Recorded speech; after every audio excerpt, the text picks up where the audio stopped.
Sorry, it's still loading up for YouTube. Really challenging my internet connection today.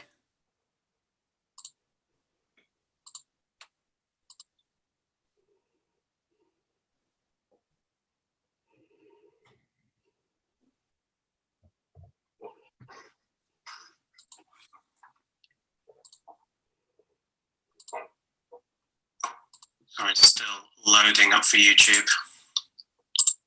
Really challenging my internet connection today. Experiencing a little deja vu. Thought that was me.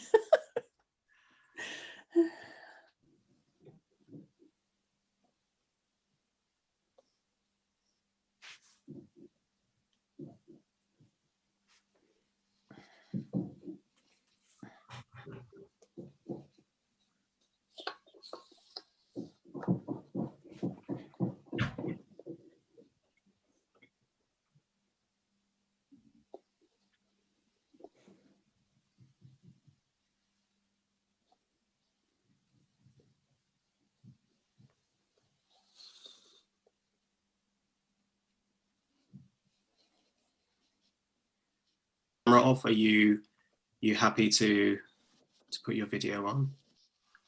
There we go. Perfect. Brilliant. Can everybody hear okay? Are you okay initially to just put yourselves on mute, and then once we get into the discussion, we can start to put our audio on? Perfect. Thank you very much. Wonderful. So we'll get started.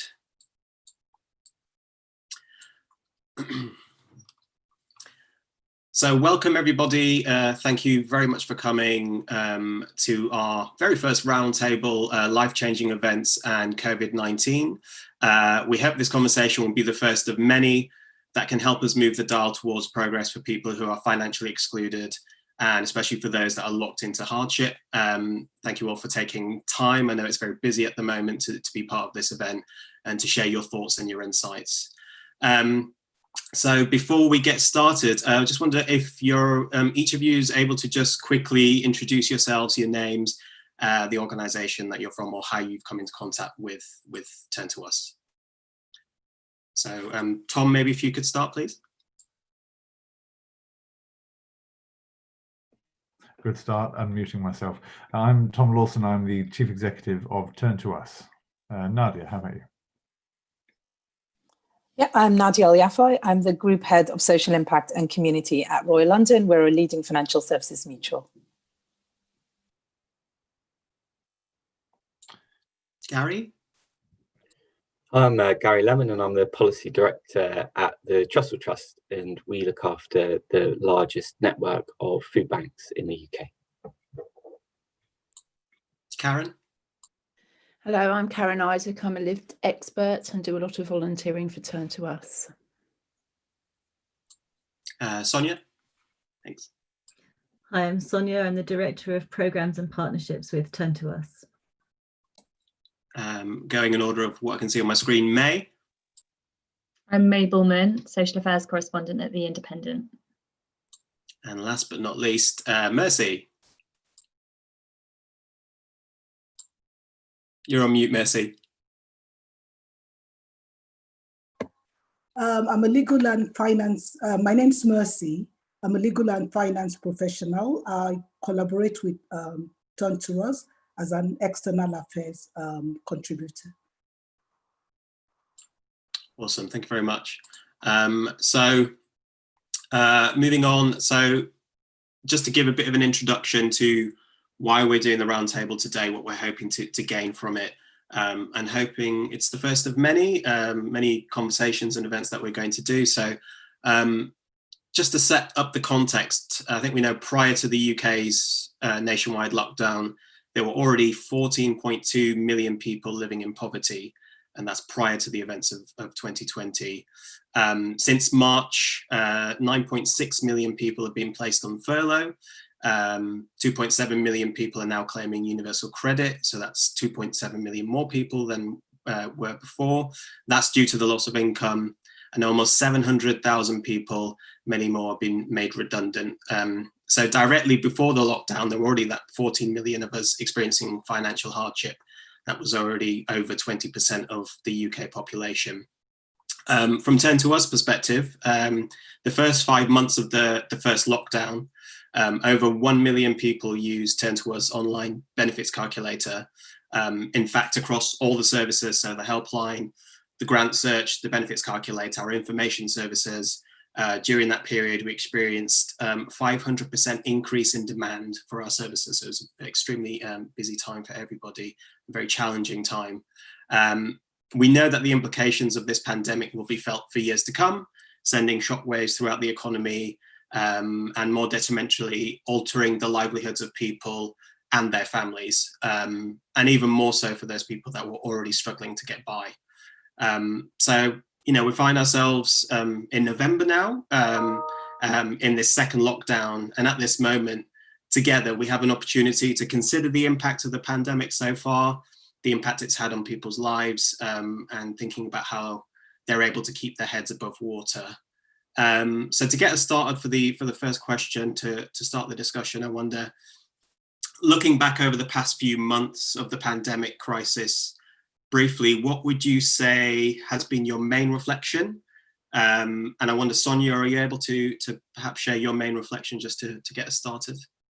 It's a great big question to start with. I'm sure that we're all cogitating on that. Thanks, Varun, for that really nice introduction. I think so. I was in Turn2us for 6 months when the pandemic started, so I'd only been here for 6 months, and I'd come from a humanitarian background where we knew really clearly that what people needed in crisis was psychosocial emotional support, information about what their rights are, what they're entitled to, and cash. And then this pandemic hit, and I found myself in an organisation and discovering that's actually what we do best in Turn2us. It's what we do. It's our bread and butter. And you know, Varun gave some such strong statistics there. There's 11 million people. We've done some research running out of money before the end of the month. That's 1 in 5 of us now, and that's such a huge number. So we were in quite a very good position to be able to respond to the needs of people. And I guess it's been so interesting to hear what's been going on, the narrative externally. There's been much more kind of consideration of people in poverty. More people have felt financial hardship that hadn't felt it before. So the narrative has increased. And of course, we've seen the amazing work of Marcus Rashford, really pushing the government to recognise that people don't have enough money to buy food for their children. And that is so fundamentally important. And of course, people need food, but actually people really need choice. They need the dignity of being able to have choice, to have the money to be able to buy the food that makes sense to them, to their needs, for their family, and to pay for other things that they need. And that's what we were doing. We were making grants to people between March and June. We were able to help over 2,500 people with cash grants of, we spent £1.3 million. And you know, over 1.3 million people used our benefits calculator to check their entitlements. So we were so well positioned to be able to support people with their immediate needs in this crisis. But I guess one of my real reflections is, we know that's not enough. We know we can't meet all the needs that people face, and nor should we. But it's given us, I think, as an organisation, and me especially with my background, just an enormous motivation to really deepen our work moving forward. And I know that Tom's probably going to mention our strategy, but it's given us a real kind of momentum and motivation to continue to do what we do best, really, Varun. I think I'll stop there. Thanks for that, Sonia. It's really rich. I was wondering, Mercy, you've been in conversation with us a lot for the past few months, part of a lot of the workshops and working groups we've been doing, and you yourself have experience of financial hardship and a lot of insights. I was wondering, what have been your main reflections during this period? Thanks, Varun. From a personal perspective, it's been a trying period, really. I was at the crossroad in my profession. I'd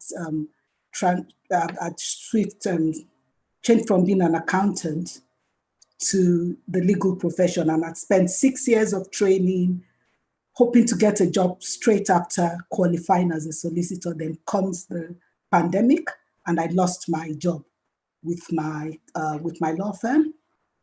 And being new at the profession, it's become extremely difficult to get work. So from a reflective perspective, I'm thinking to myself, should I have changed profession? Wrong timing.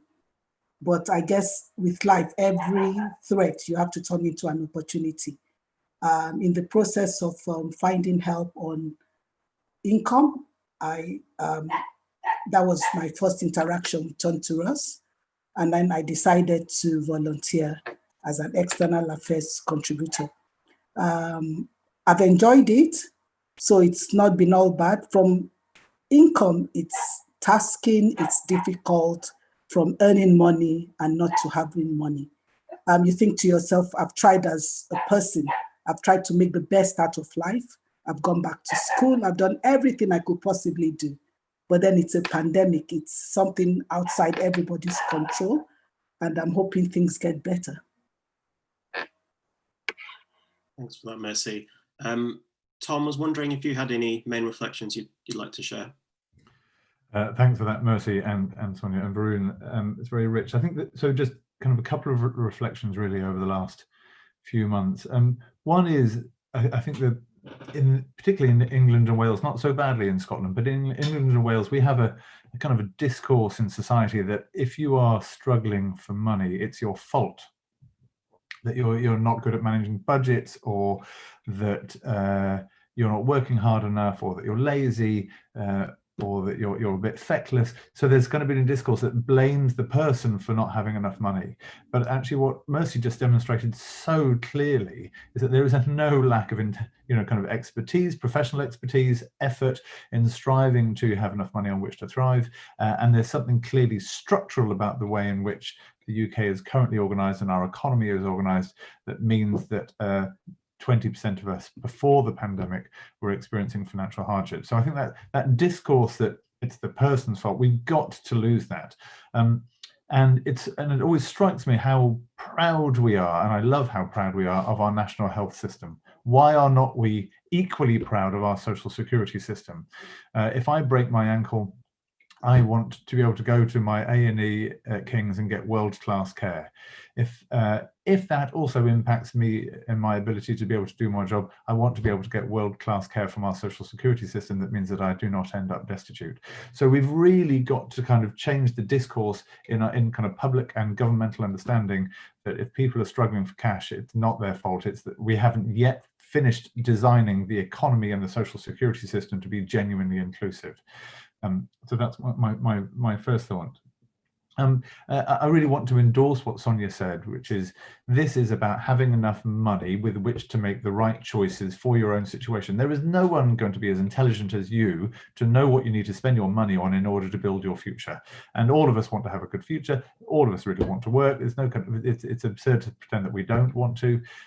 So we need that money in order to be able to buy interview suits, to be able to travel to interviews, to be able to pay for childcare so we can get to those interviews.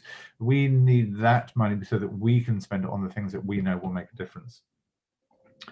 So I think that continued focus on income maximization for Turn2us, whether it's by making grants directly, whether it's supporting people to get the benefits for which they're eligible. Each year there are £20 billion worth of unclaimed benefits. Now that is a small proportion of what is spent on benefits. And last year, in the last 12 months, Turn2us's benefits calculator supported £1.2 billion worth of benefits to be paid. So we get kind of 5% of that £20 billion worth. We absolutely must do more. I think that focus on life-changing events that is core to our strategy is really, really critical. I think when we wrote that strategy, we did not know the scale of life-changing events that were going to impact on people, but it absolutely is the right focus.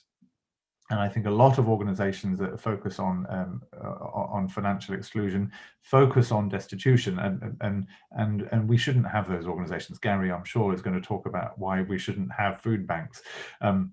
But it's interesting that a lot of organizations focus on those people who are stuck in financial exclusion. What is it that's causing people to trip into financial hardship? What are the life shocks or the life-changing events that create those financial shocks that, unless they're dealt with, turn into financial crisis and the poverty trap of everything being more expensive? If you haven't got a washing machine, you're going to spend 1,100 quid down at the laundrette instead of 65 quid on electricity. So what is it that is causing those life-changing events to create the life shocks and then turn into crisis? So I think that's that's the right focus for Turn2us. And finally, Turn2us is focused on income maximization, essentially. But if we accept that the system hasn't finished being designed properly yet to be fully inclusive, and we're only propping up a system that's ineffectual, and if that's the only thing we do, then at some level we're complicit in the dysfunction of that system. So therefore we must be dedicated to working with our partners, with Royal London, with Trussell, and with a wide range of other organizations to further improve the design of the economy and of the social security system. So it's not enough just to be focusing on the consequences of financial exclusion. We've got to be tackling the root causes as well. Thanks for that, Tom. Karen, you've had conversations with Tom, with myself, with quite a few other people on our committee in recent months. You've known Turn2us for quite a while as well. What's been your main reflection in the past few months? How's it different from any other time? Well, everything was far more intense. Everything's more intense. To give a bit of a background for people that don't know me, I was working, and then I had a car accident on the way home from work where a woman came into the side of me and wrote my car off. So that was such a big impact on everything, because one minute I was fine managing financially, then the next second it all changed in that split second. And that is why, you know, these things can happen so quickly. Your life can change in a second. And so from that, I had to give up my job and go on universal credit, which was such an eye-opener. They don't treat you with respect. The money is rubbish. You can't live on it at all. And that is when I started getting, because I'd had help from Turn2us in the past, way back, but so I went to them for help and they were brilliant. I didn't even have a fridge freezer that was working, and they replaced that for me. As Tom was saying, it's just the basic things that you can't even afford, that, you know, when something it's like a domino effect. It has an effect right through everything, where you can't afford even the most basic things. And so I got into contact with them and I offered to help in any way I could. And they were starting their Living Without campaign, which, if you don't know, was about people living without white goods, not being able to even have a fridge or a freezer or a washing machine. And I helped with that. And from then I've helped them with everything I can, because it's just so difficult. As I say, I think the government really needs to listen to people. I mean, they say they do, but they don't. And I just think you need to go back to roots, as Tom said. You need to go back to the basics, which is the universal credit that just isn't working. I mean, they take 63p out of every pound that you earn. And for anyone that's struggling, living hand to mouth, it's just not helping you at all. And that is the root cause, that and the 5-week wait and all the other things you know about. I've got so many notes and so much to say. I'm trying to get it all in on time. But one good thing out of it all, it showed me since the lockdown, number one, the organisations and the people that really care come to the forefront. Like when anything bad happens, you find out who your friends are. And Turn2us, I know I'm preaching on about them, but they give me such confidence, and I can't say anything bad about them at all. They're so good, because that's the thing. When you're out of work, you're older like me, I'm 63 next month, we should have been getting our pension, and that is another thing. I won't get on my soapbox about that, but so you're stuck. I'm rural, I've got no near neighbours or anything. It's the mental side of it too. It really gets to you. And if I didn't have my little dog to walk, I don't know what I'd do, because it really makes you feel like you've had enough, really, and sometimes, because of the worry all the time, the worry every night of going to bed, worrying about your finances. You just don't need it. You know, I'm in my autumn of my life, if you like, and I shouldn't have to be like this, and neither should anybody else. Okay, thank you. I'll Thanks, stop now. That's wonderful. Thanks for sharing so much. I'm just conscious as well that May, you'll be leaving fairly shortly. I was just wondering, you've probably had a number of conversations with organisations and people. Kind of, what's been your main reflection during this time? Yeah, I think right at the start of the pandemic, it was interesting because it was so like in the news, it was kind of all about what's happening with the pandemic, and I was kind of like, it went a little bit quiet for me in a way because that was all like the top news. So I kind of thought, you know, when we went into lockdown, I was like, I kind of felt like all the stuff I write about kind of vulnerable groups was going to be kind of overshadowed. But actually, like after kind of about a week, it became clear that like it was the vulnerable groups who were going to be worst affected by it. And actually, it got really busy because there were so many like different groups that were affected, like, you know, low income, like families on low incomes. We saw the surge in food bank use. We saw the surge in people applying for universal credit. And then, of course, like homeless people, particularly rough sleepers, there was a lot around that. Asylum seekers, like the asylum accommodation system just like kind of went into crisis. And yeah, it just kind of highlighted how vulnerable people, like many groups are. And I thought, in a way, it kind of, yeah, in a sense, it's been a good way of kind of highlighting, you know, the inequalities in this country and in society. But I thought like the Rashford campaign was amazing because like the best thing about that was that so much of the public got behind it, and like the issue of lack of free school meals over the holidays has always been there. Obviously, it's a bit kind of probably more acute now because families are struggling more. But I thought the fact that kind of the public became more aware and really got behind that was really positive. And I guess now I just hope that, because that made like obviously headline news, but you know, in the news it's always the thing of kind of snap headlines and then they go away, and you just hope that this issue of kind of child poverty and food poverty won't go away, because it's going to go on, particularly with the pandemic and the impact of that. So I guess the important thing now is to try and keep it in the news agenda. But I hope that like that public, in a way, I think the pandemic has helped people because we've all been affected by it, and it's kind of helped people to think a bit more about the people who are more affected than them, like worse affected. And I guess we just, yeah, kind of, I just hope that will carry on. And I guess it's one kind of positive to be drawn from this awful thing. But yeah, I think all in all, it's been a very kind of depressing time, like for me, reporting on how many people have been horribly affected by this. It's actually made me feel very fortunate, even though I have like obviously struggled with being stuck inside. I felt really lucky because I've been speaking to people who have had really awful time throughout these months. But yeah, I reckon in a way it's highlighted the inequalities that have always been there. And I hope that it will kind of help put a bit more pressure on government to improve things in future. And then briefly, Nadia, I wanted to bring you in. So you have a fairly large customer base as well, and you interact with people on a very regular basis, and you do support a lot of your customers. I'm wondering what your perspective has been, your reflection personally, and then also as an organisation from Royal London.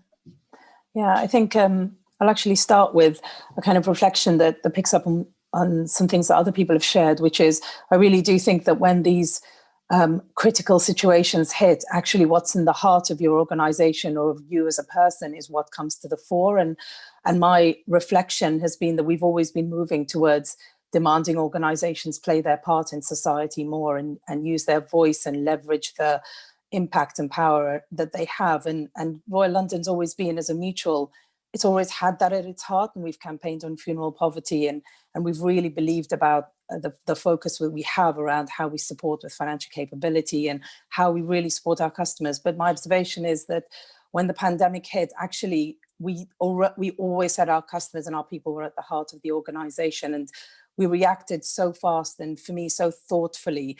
We immediately supported our policyholders who were having difficulty paying premiums because of their personal circumstances, encouraged them to contact us, immediately worked with them really carefully and thoughtfully.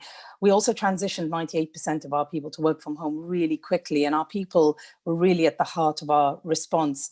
And for me, the critical thing that I've seen in our organization is that we've always been committed to this issue of life shocks and financial vulnerability and resilience. But if I think about the things that we've done over that period, both to support our customers and our people, they are people in society across the whole spectrum, but also working with Turn2us, so identifying a strategic partner that we will go after to make real change and drive real change on this issue, for me is a massive, massive commitment from the organization, and demonstrates that actually organizations should and need to step up. They need to find the right partners to work with. It's not about just saying nice things and giving money to charity, although that's critical. It is about identifying, as Tom said, what are the systemic changes that we need to go after? How do we leverage the sort of voice that we have as an organization to make that difference? How do we bring our customers and our members as well on the journey, so that they understand the issues and they also understand, for example, with our partnership with Turn2us, where to go for support and how do they get that support? And actually understanding that Royal London backs them in that. If they ever need that, we're here to support them. So I do think that what I'm hopeful for is that organizations step up more and that they go into partnerships more with the right organizations to really drive change. I don't think we can do this alone anymore. And I think what May said really resonated. I think there's a lot of voice out there challenging on issues. And I think we all need to do this together, just to make sure that we never go back to where we were before. Absolutely agree. And Gary, picking up on Nadia and thinking about your own reflection, is there anything that's really stuck out to you about the past few months? Well, first of all, just mirroring what Tom said about life-changing events being the focus. I think that's definitely right.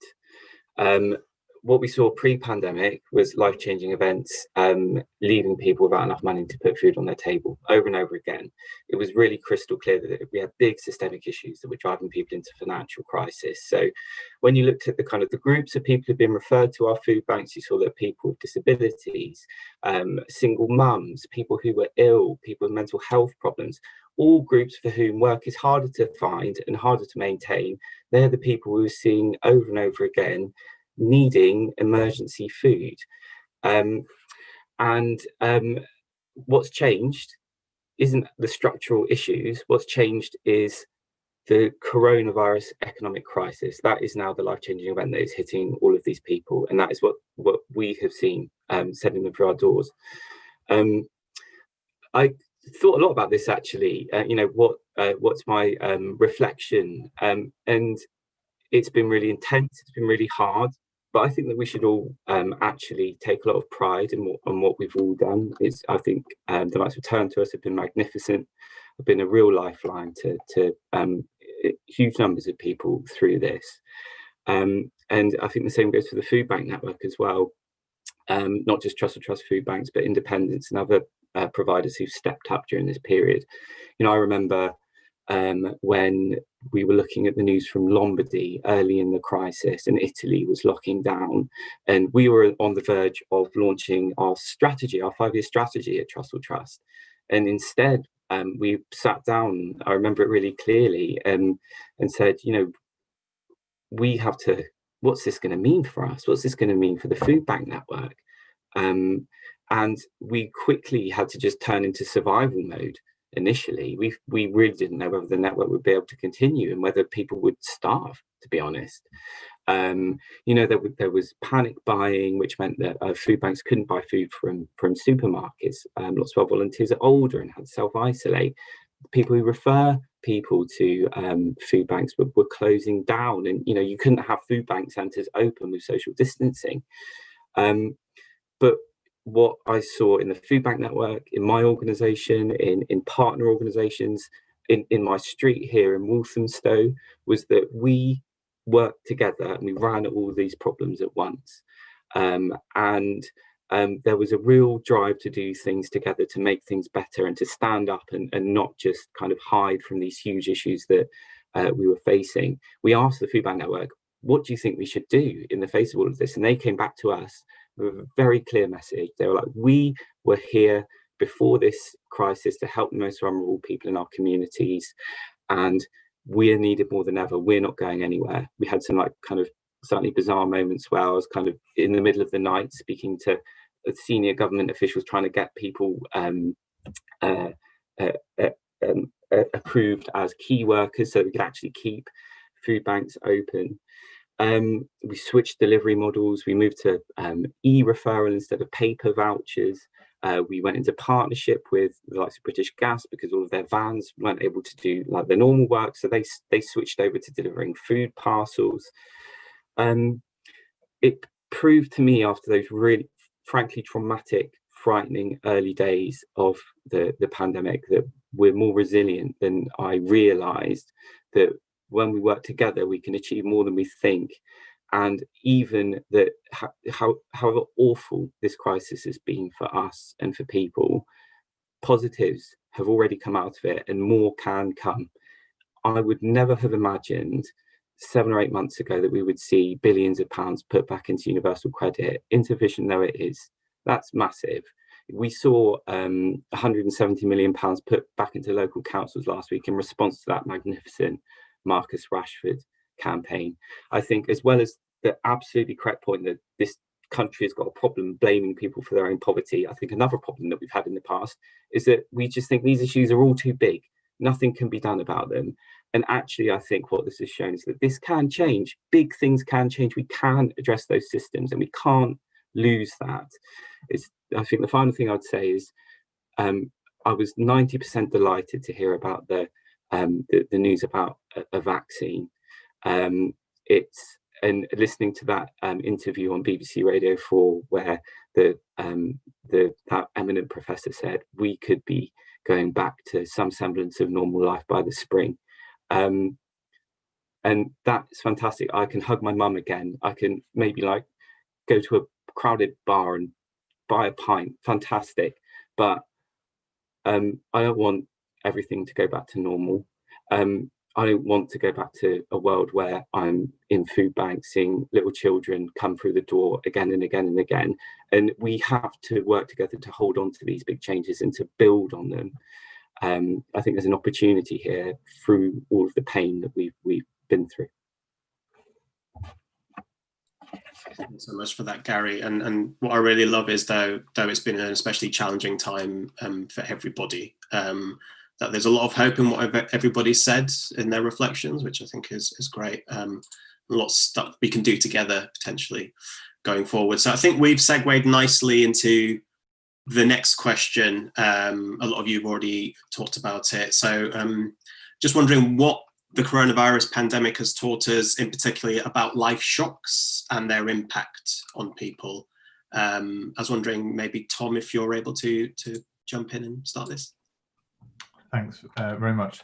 I think that very helpful kind of analogy, which is we're all in the same storm, but we're not all in the same boat, is very illustrative. So there has, the vast majority of people have had a fairly big impact on their lives, whether it's been, reduced socializing or whatever. But what our data is showing, and we have just done some research that has come in the last few days, about who's running out of money as we go into the second lockdown, and it has been pretty shocking. So comparing September to March, an additional 4.2 million of us are running out of money. So it's a pretty huge shift, and employees are now twice as likely to frequently run out of money, and the self-employed 2.5 times as likely. That is pretty striking. But as I said, we're not all in the same boat. So over the last year, 40% of 18 to 24-year-olds have frequently run out of money, compared to only 8% of over 55-year-olds. That's, so 5 times as many. And 33% of people who identify as disabled run out of money, compared to 18% of the rest of us. 24% of women, so a quarter of women, compared to only a fifth of men. And families with 3 or more children, twice as likely to run out of money as a family with 1 child.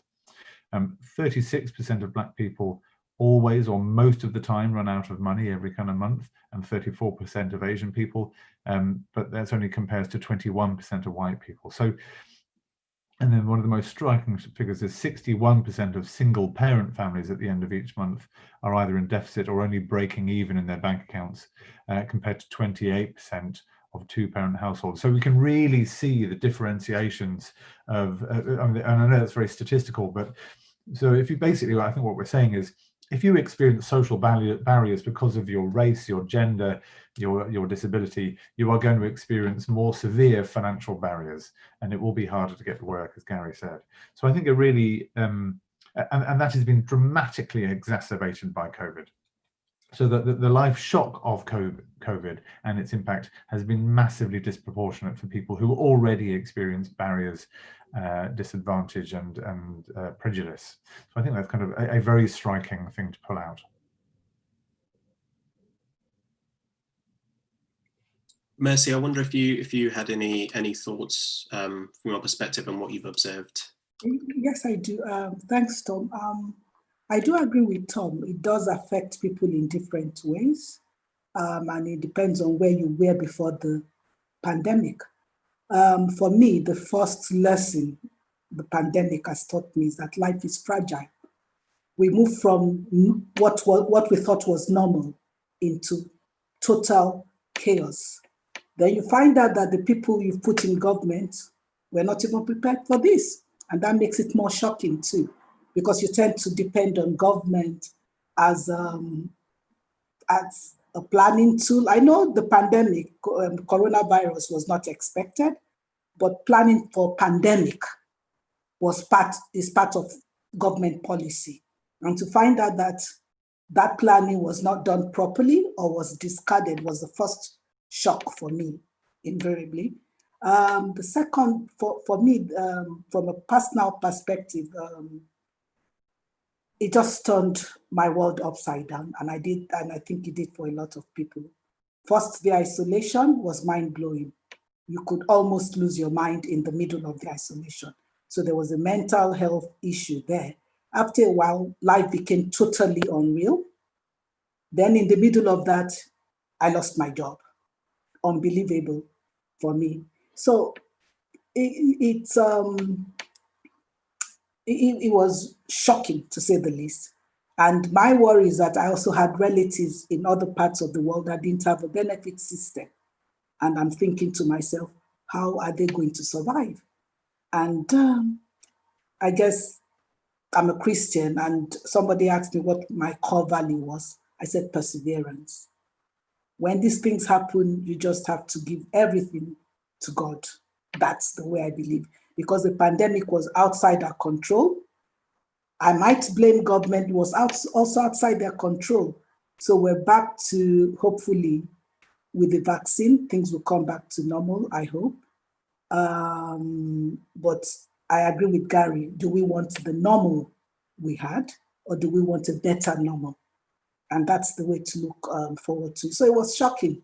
It was shocking, and I know it was shocking for a lot of people that were struggling before. It became impossible to even survive. For people that had jobs and thought they were professionals, they became unemployed. And that's where we are now. But like I said, everything that happens sometimes happens for good. My own personal lesson is that it's made me think outside the box. I've spent all my years thinking as a 9-to-5 employee. Now I'm thinking, could I be doing something different for myself? Could I start working for myself? Are there opportunities? I have 2 skills. I'm a professional accountant. I'm a solicitor. Could I now start putting those skills into good use? So I guess, hopefully, we'll all get out of this and we'll make the best out of the pandemic. Again, another hopeful message. Nadia, you have a lot of interaction with people and insights about life shocks and the impact on people. I wonder if you can share what your view is on this question. Yeah, happy to. I think we so I'll start with just to echo Tom a bit of research that we've done, which we only launched this week, which was really interesting, and it very much echoes that the shocking situation that so many people are finding themselves in. The people who are the most disadvantaged have been the most affected through this. And one of the things that we found that was that the self-employed have been more acutely affected by COVID than the UK population as a whole. So 63% have seen a decrease in income. And as you'll all be aware, self-employed are still not covered by most of the government support schemes. So it's a lot more that needs to be done to stop them falling through the net. And this idea of also people who own, property and household owners versus renters, and the precarious situation the renters are in as well, really, really worrying as well. That people who are already in precarious situations are just feeling that impact again and again. And as Mercy said, that piece around isolation as well, and feeling insecure and fearful. The thing that I would say that I've observed is that the emotional impact of a life shock is something you are never prepared for. And one of the things that I hope is that, because one of the shocking things around COVID is that there is a ripple effect, that obviously the most disadvantaged get affected the quickest. But actually what we're seeing more and more, and I suspect we haven't even touched the surface, is that impact is going to be felt by people who probably thought they would never feel the impact of financial vulnerability.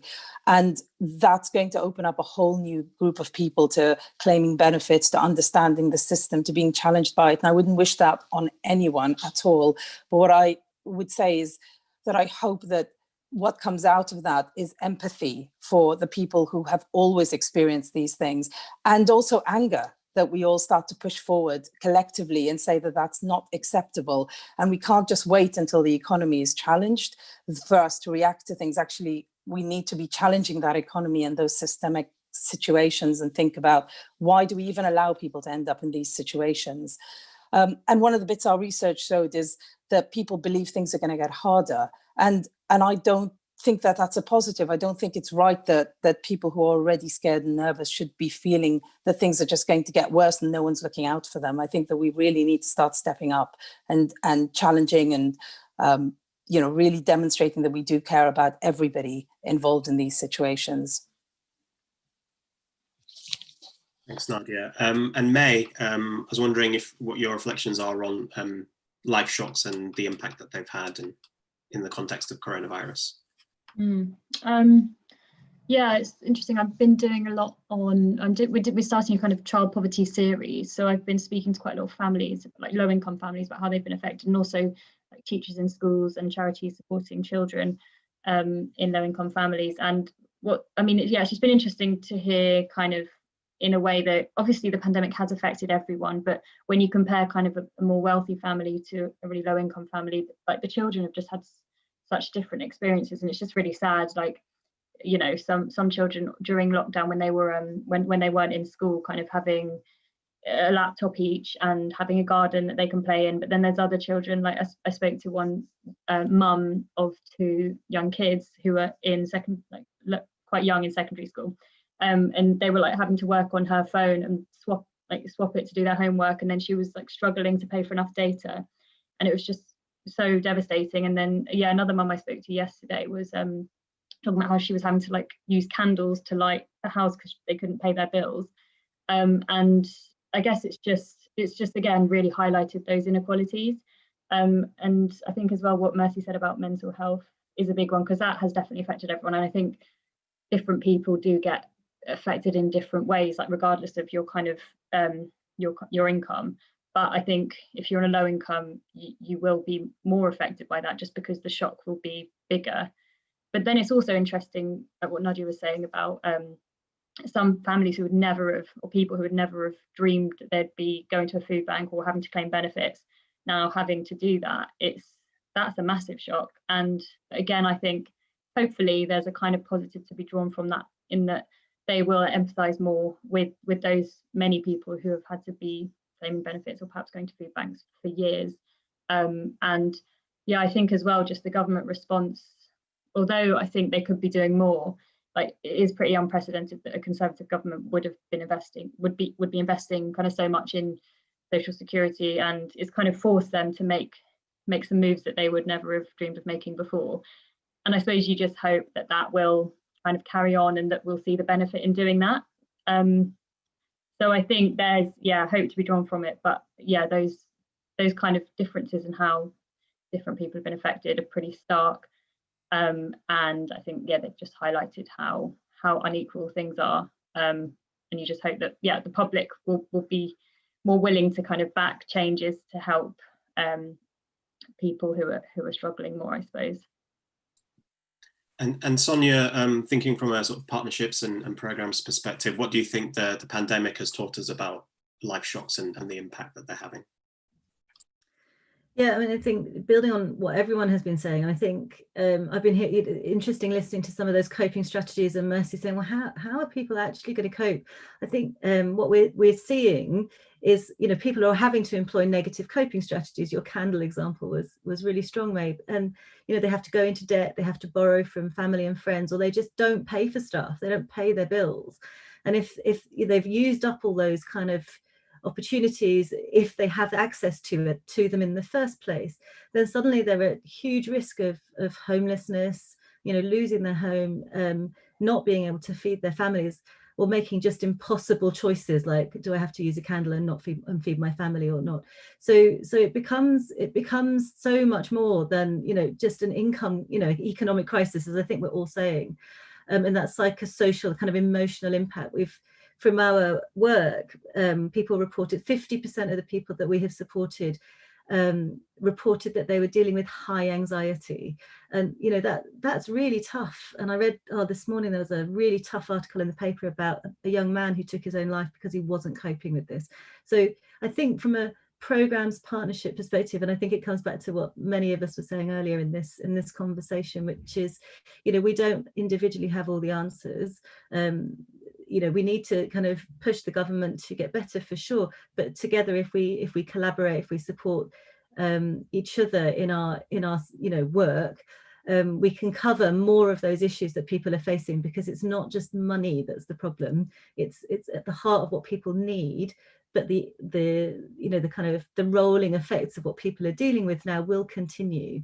That psychological impact, that grieving that people will deal with, that having lost their job, there's a grief, there's a mourning. So how do we work together to really support people in that moment? Is going to be even more critical as we move forward. And Gary, you've probably had a lot of insights and reflections.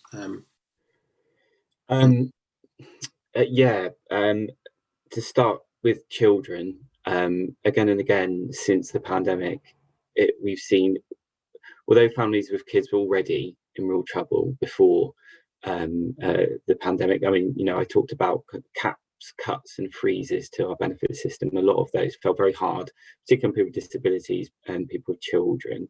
So, things like the benefit cap and the 2-child limit, which, is an example of policy making by this kind of attitude that Tom talked about, where you're blamed for having too many children, essentially, and just depending on the order of children that you have and the life change, arbitrarily you only get support for 2 rather than 3. And I think that looking at the kind of the food bank needs statistics pre and post COVID, children have been disproportionately affected. Every day in the first 6 months of this crisis, we give out on average 2,600 parcels just to kids. It's a huge issue. We've also seen issues around people with no recourse to public funds increasing as well, which is a big problem, which maybe I could talk about, and who's been disproportionately affected. The question, though, is, I think another way to look at this is to kind of just step back from the groups that have been hardest hit, and to also remember that we all have had a life-changing event here. That there aren't going to be many times, I hope, in the future when we all have a life-changing event like this. And it's really important, I think, that we take the opportunity to change the way that we frame these issues around poverty and around the benefit system. So I've essentially been a welfare lobbyist for about 13 or 14 years in different organisations. And I've learned the hard way over those years that probably the biggest block to reform has been a frankly toxic British attitude towards poverty and towards the benefit system. We've all heard it, her over the road, she's got a tattoo, how come she's allowed benefits, how can she afford that? People are too quick to blame people for their own situations and on bad life decisions. At the heart of the strategy, which we are going to be launching soon after putting the launch on hold, is going to be a piece about reframing the debate on poverty and on the benefit system. There's been some really interesting research done by an organisation called Frameworks in the US, and it was brought over the other side of the Atlantic by the Joseph Rowntree Foundation. And it sounds a bit sinister, but what they did is they experimented on about 30,000 UK people with different messages. And they kind of worked out what is inside the average person's head when they think about poverty. And there is a lot of negative stuff in people's heads. And we've all heard the narrative. But there is also a way to speak to people in this country, the majority of people, to get them to think about the big systemic issues that we need to tackle.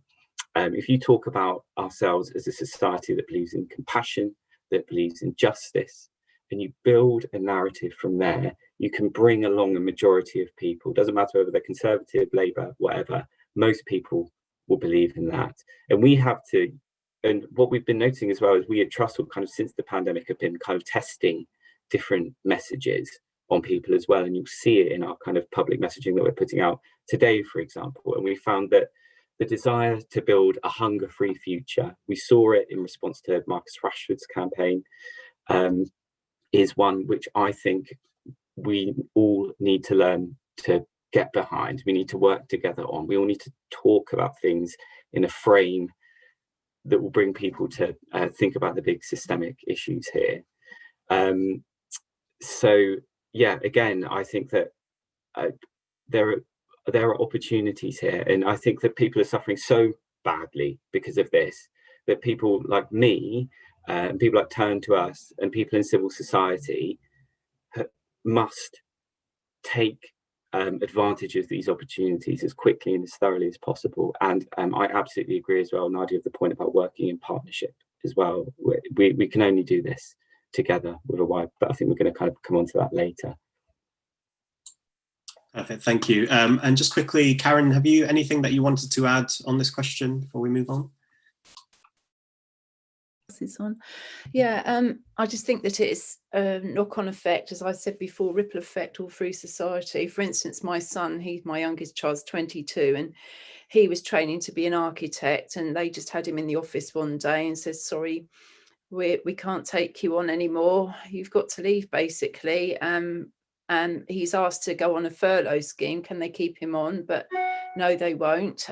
So, I mean, you know, there again, there was somebody that was, you know, full of hope, young person, full of hope, living a life that he wanted to live, you know, sort of thing with his girlfriend. And now that's all gone as well because of, well, was it because of COVID, or is it, you know, some sort of knock-on effect? So I think, you know, we all need to think carefully how it affects, and the ripple effect, how it all goes out. And that's all I've got to say, really. Yeah, thank you. Thanks for that, Karen. And so thinking about the next question, we've already had a number of huge questions to answer, so this is a mammoth one. Just thinking about who's most affected and why, what does this tell us about society and the way we are currently delivering our support services? I was wondering, Tom, are you able to maybe speak to that? You're on mute, Tom, sorry. Thank you, rookie mistake. I mean, in addition, I don't have too much more to say in addition to what I said earlier about, you know, this is a much bigger issue for Black people, for Asian people, for women, for people who identify as disabled, and larger families. So I think we're pretty clear about who's been most badly affected. I think that the thing that is important about that is, if we recognize that, then why aren't we working with people who have got direct experience of the microaggressions around racism? And we saw, you know, the whole country became more aware of that following the murder of George Floyd. So why aren't we working directly with people who understand what it is to be excluded from work because of gender or race or disability, so that we are designing the economy better with them, we are designing the social security system better with them, that Turn2us, that Royal London, that Trussell Trust are fully integrating in a way that genuinely shares power into the design of our programs, the evaluation of our programs, the redesign of our programs, so that we know we are achieving more impact. And I think if the civil society sector can really demonstrate leadership in that genuinely inclusive way to build better programs, then we're in a better position to hold government to account for doing the same. It's so, it is, I mean, just going back to the kind of comments that you see on social media about people who've experienced the national health system, and they come back saying, the angels who looked after me. Why aren't people experiencing the same sense of compassion and care when they go to our social security system? And I think it's because that, you know, that there are patient experts all over the NHS. Where are the people who've got expertise around financial hardship designing the social security system? And to employers, I would encourage them, whether they are social sector, whether they are corporate sector or statutory sector, to think very carefully about the nature of employment contracts. I was talking to a man who had been working in shipbuilding, and he had been doing quite a lot of riveting and another kind of manual labor. He had a contract. He was then turned into a self-employed contract. And he said two things to me. One is that he said, when I was employed, I felt like I was codependent on my employer. They relied on me and I relied on them. And now they can rely on me, but I can't rely on them. And I feel like I've landed on the wrong side of the economy. This is such a beautiful phrase. And so I think that, as we were saying, you know, this isn't a role just for government. It's not a role just for civil society. It's not a role just for the corporate sector. It's a role for all of us to learn from the people who are experiencing exclusion to design much better services across the whole piece. Awesome. Thanks for that, Tom. I'll come to you soon, Sonia. Just conscious, I want to hear from May on this question because I know she has to leave very soon. So I was just wondering what your response to that would be. Yeah, so wait, sorry, can you repeat the question again? So let me make sure I'm not on mute. Sorry. It's all right. Groups that are most affected, wasn't it? Yeah, so the groups that are most affected, and what does this tell us about society and the way we currently deliver support services? Yeah, I guess, as Tom was saying, I mean, the pandemic has really highlighted how certain groups, like minority groups, have been much worse affected by this. And I guess, yeah, just talking from my point of view as a journalist, like I already in my work would try my best to get kind of first person experiences in there to speak to the people themselves who are affected. But I think during this time that's become even more kind of important. And even though it's been frustrating because I haven't always been able to go and meet these people, obviously, during lockdown and everything, but I've done so many Zooms and phone calls with people, more than I would have before. I think I've been speaking to more people who are actually, you know, as opposed, rather than speaking to only charities and only kind of people supporting these people, actually getting their own voices in there. And that's been so vital. And I think it's kind of, yeah, all this has highlighted that you really need to hear from those who are affected themselves, as well as the experts. And yeah, I think that's kind of all I've got to say on that. But I just think that that's the most important. That's one thing to be drawn from all this, that people need to have a voice. And sorry, I've got to leave now, but it's been really interesting discussion. I'm sad to leave early, but thanks so much for. Thanks, Mary. Cheers, guys. So moving on, Sonia, thinking about this question, what are your reflections? Yeah, it's a great question. I don't want to repeat what's already been said, because I think we're getting clearer and clearer who is worst affected, and that's based in existing inequalities. And I think we know that if we treat people equally in your services, you're not going to redress that imbalance of power and that inequality. So the only way to address those inequalities is to target and to directly work with those who are experiencing that imbalance of power and unable to have their voice heard and to take those decisions that are going to change their own lives. So that feels really fundamentally important. So I think what I might just talk about is a little bit about our thinking about how we would like to do that as Turn2us. We're really thinking hard about how do we target our grant making much more? How do we work with those who experience financial hardship? How do we do participatory grant making in the future, where people are kind of having much more decision and choice about the money that they need for the needs that they have? Tom mentioned earlier, there's you know, £20 billion of unclaimed benefits, an extraordinary amount of money.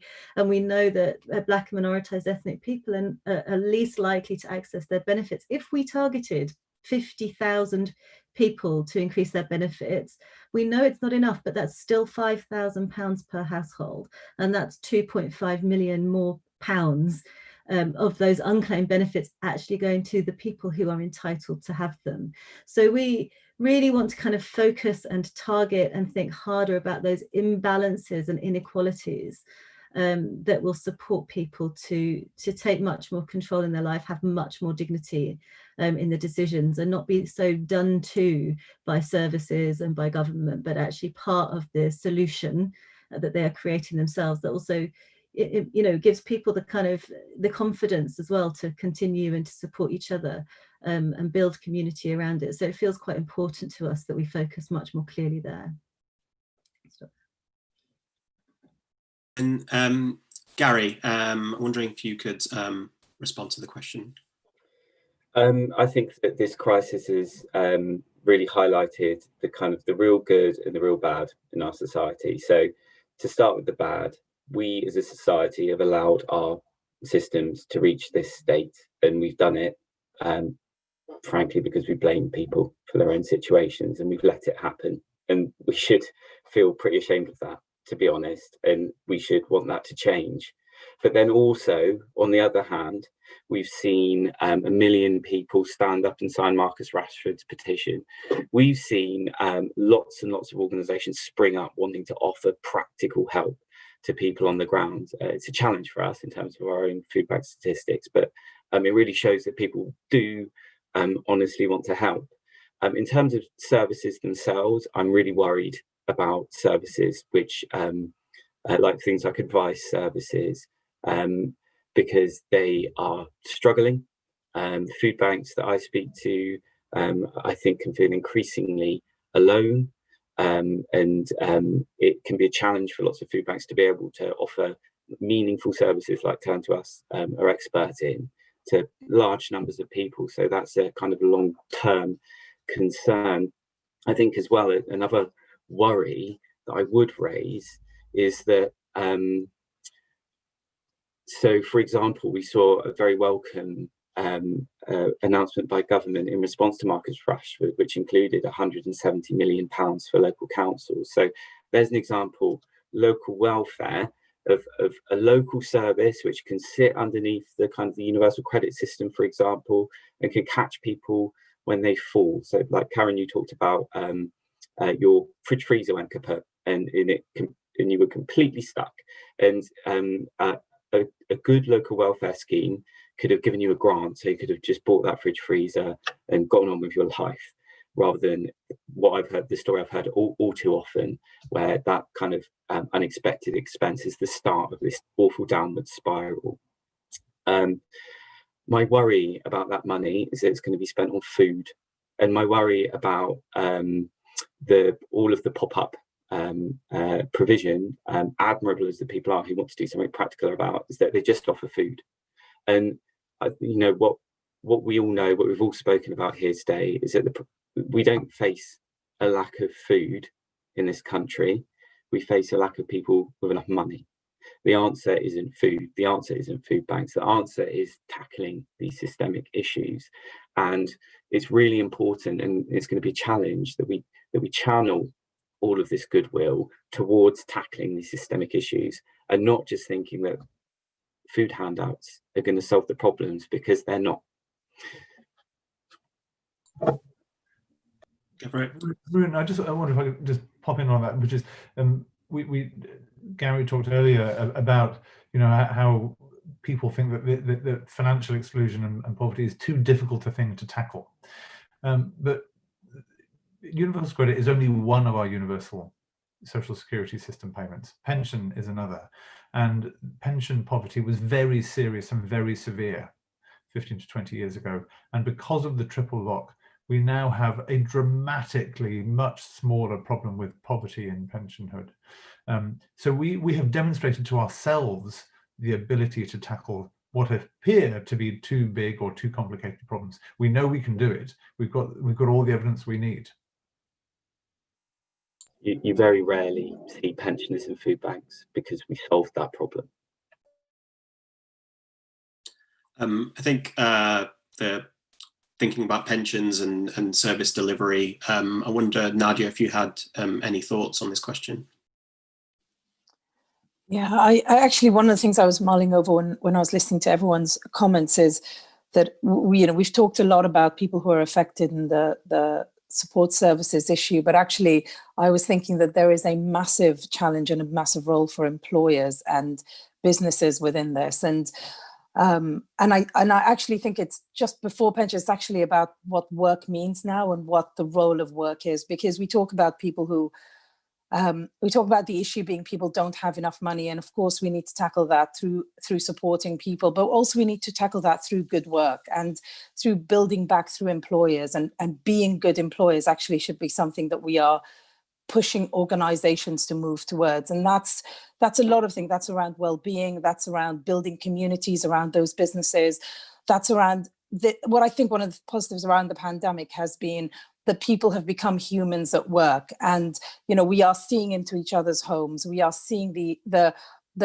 challenges that women are facing. I think it's one of the things that I've seen again and again is the specific challenge that women face in the workplace around holding down jobs, managing childcare, and separately childcare organizations going out of business now and not being supported. And that long-term view of what's going to be there at the end of this when we go back to our new normal.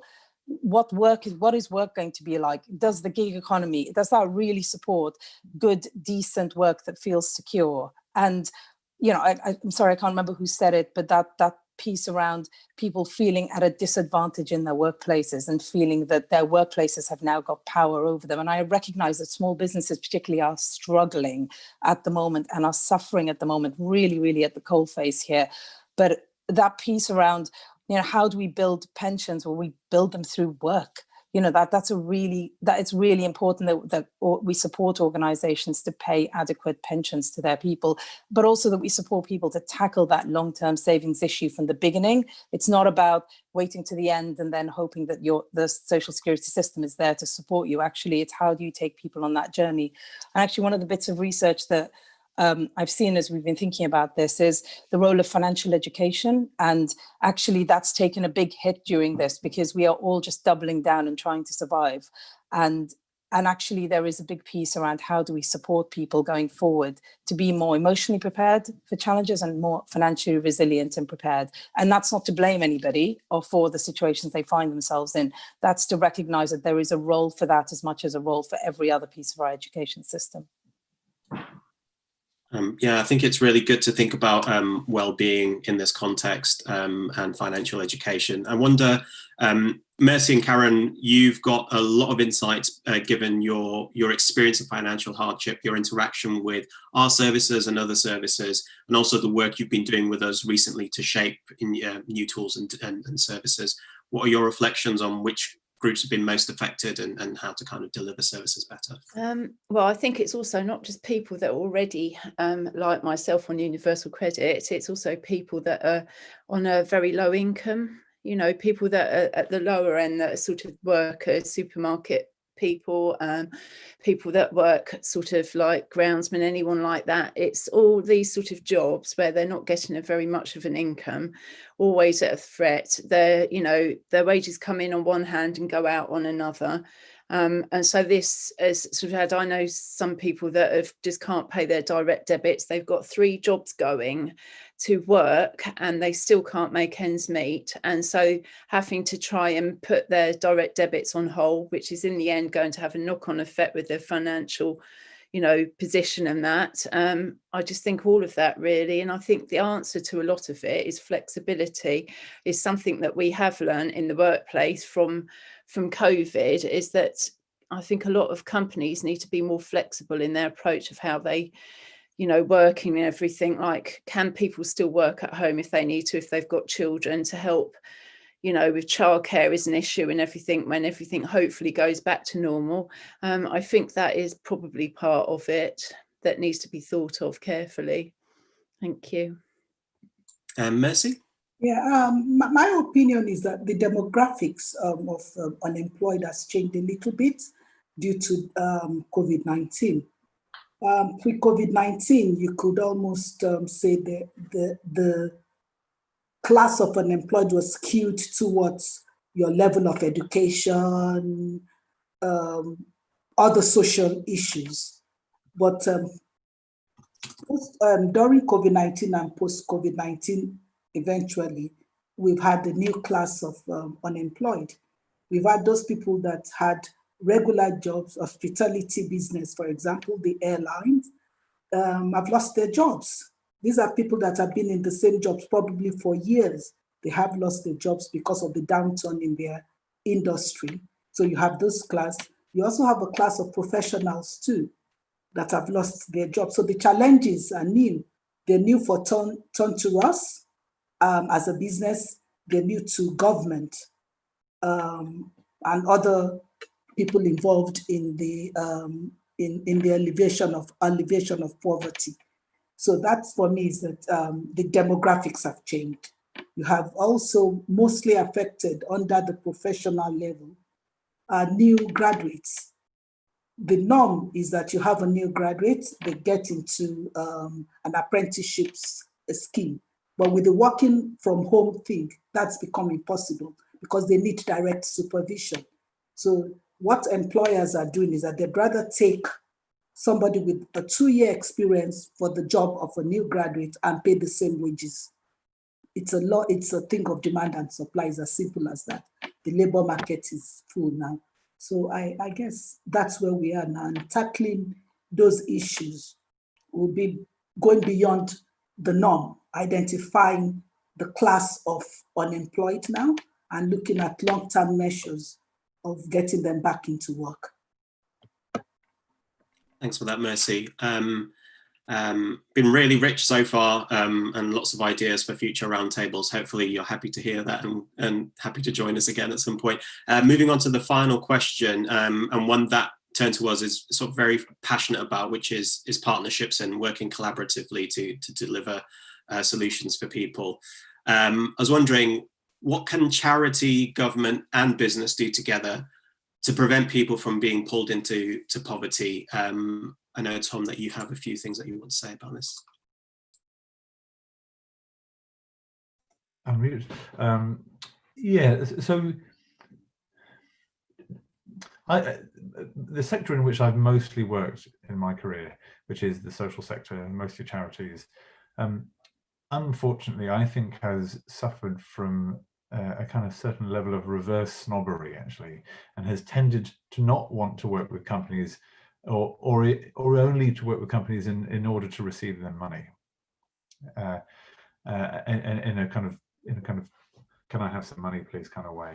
But the truth is, the complexity of financial hardship is what, you know, in modern terms would now be called a wicked problem. The complexity is so severe. There are so many partners, there are so many players, there are so many factors. It's very fast changing, it's volatile, that it's perverse to think that any one organization or even any one section of the economy can address it.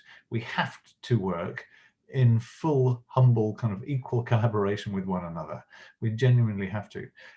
Royal London will have extraordinary amounts of data about their clients and about the impact of financial shocks. Turn2us has the same kind of data. How are we able to look at that data together to derive much stronger, more robust insights that we can share with government and policymakers and other companies and other social sector organizations? How can we design products together that we know will serve people more effectively? So I think we have to work collaboratively. And I think we all have to kind of pop our egos in our armpits. We have to do this with humility. We have to work with those organizations that are on the ground, embedded in communities that have got the richest kind of insights. We have to work with people who are experiencing the financial hardship and to take that, you know, so we genuinely have to work in very real partnerships. I'm very interested in what we can do in kind of hyper-local place-based programs with state, social sector, civil society, and companies working together to really shift the needle on financial inclusion. And if we can demonstrate it in hyperlocal areas, then I think we begin to got the kind of ingredients that we can share with other players who are determined to fix this. Financial exclusion is is a cause and a consequence of most of social ills. So if we think about experiencing really grinding poverty, that is going to cause you, as we've already discussed, very severe mental ill health. Very severe mental ill health will cause poverty.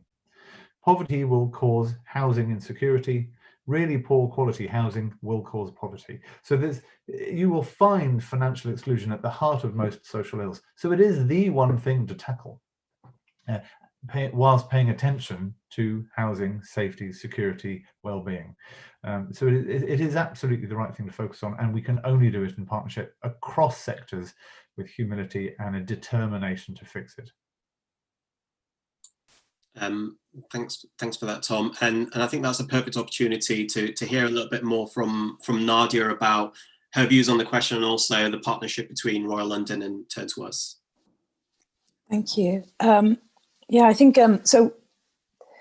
I think I echo everything that Thomas said. I think that there is a huge role going forward for more collaboration, and I think that is at the heart of how we need to approach any change that we're trying to drive. And so for us at Royal London, we've identified Turn2us as our first social impact flagship partner. And what that means for us is going beyond, and although it does include donations and fundraising, going beyond that to really utilize the power of both organizations. And Tom's talked about the insight that we both have, the co-collaborative approach that we've taken from the beginning around how will we engage our people, our customers, and our users to work together to drive an understanding of where can we make a difference.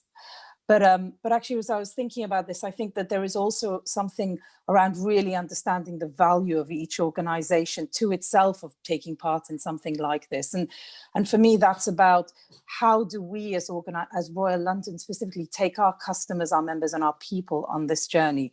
Because it is a critical issue. And if the question is about how do we prevent people from being into poverty, then one of those answers is helping people understand what that means, helping them unpack the issue and understand that it is as relevant to them wherever they are, whether they are gainfully, comfortably unemployed, or whatever situation they're in. Actually, they're in a community and in a society that's impacted. And actually, the more that we can get that narrative and story out, and for us in Royal London, leveraging our voice, our brand, our customer engagement, our people engagement on that journey, so that people are more aware of, and I go back to the first comment I made around COVID, which is when it hits, you think you're prepared, you think you're intelligent and able to deal with these things, and you can navigate systems, but actually the emotional impact is what throws you.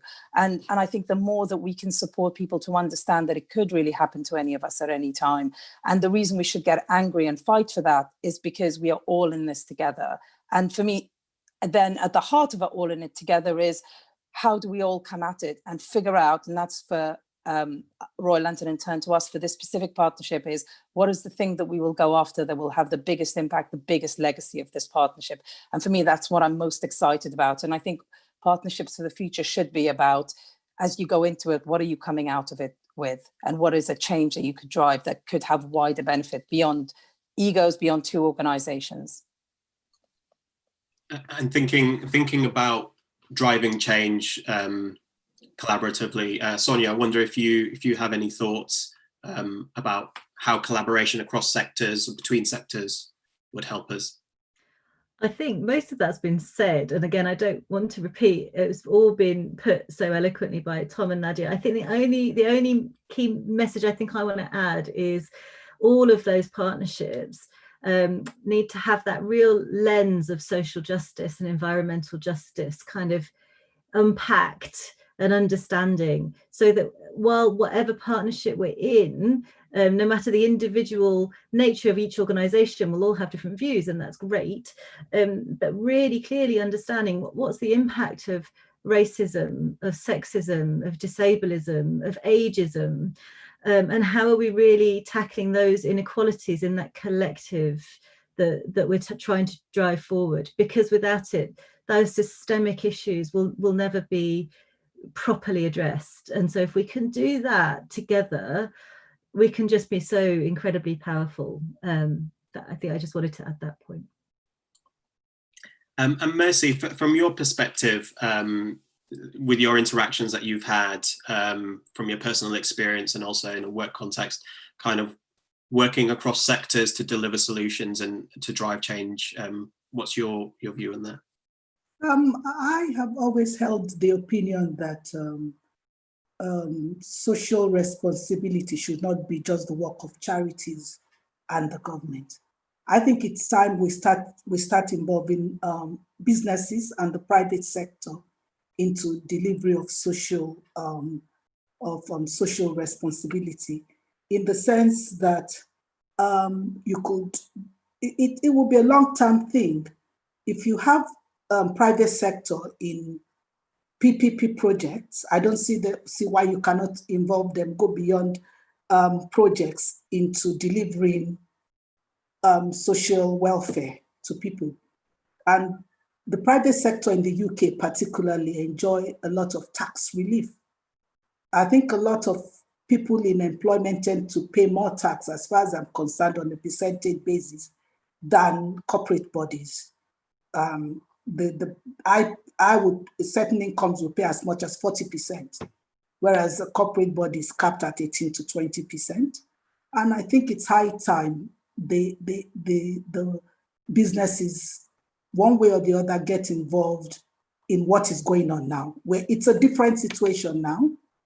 There are limited funds, and there must be a way of raising money. I'm not talking of taxation, incentives for businesses to get people back into work and give them tax incentives. I don't know how. I don't have the solution to that. It's going to take a lot of working together with charities that have these statistics and collaborate directly with people that are involved. It's going to take working with government in the development of policies, and it's going to take getting the business sector involved in getting us out of this rut, and in the long term too. Thanks, Mercy. Lots of great ideas there, and starting points for more conversations. Gary, from your perspective, what do you think, thinking specifically about the idea of preventing people from being pulled into poverty, what can charity, government and business do together, do you think?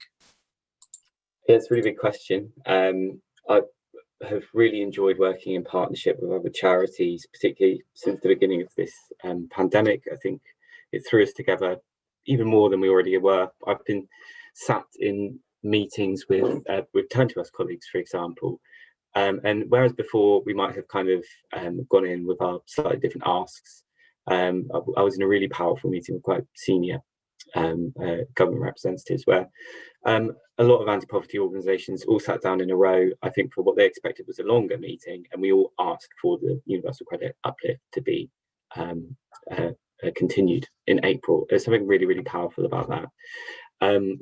I've got quite a lot of experience of partnering with business as well, and I've had really good experiences and not so good experiences. I think Tom's right. It's like when it's not done right, it's just transactional. There's not good communication or understanding between the organisations. It's like a tick box exercise. We get the money, you get the kudos, you get the nice comment you can put out to your staff. The good partnerships are where I'm sat down with senior members of their organisation and I'm explaining the issues, and I'm able to actually leverage their skills, and they, out of that, get the satisfaction of their staff knowing that they're actually doing something to help our strategy. As well, there are other groups. So Trust food banks are almost entirely run out of different denominations of Christian church. And that is another example, actually, of where we are learning to communicate better with all of these different churches. I'm not myself a man of faith, although lots of people in the organisation are, and a lot of the people who volunteer for food banks volunteer because of their Christian faith. And learning to bring round church congregations to our way of thinking, our strategy, our wanting to get people to look at the big systemic issues rather than perhaps just giving food to the poor.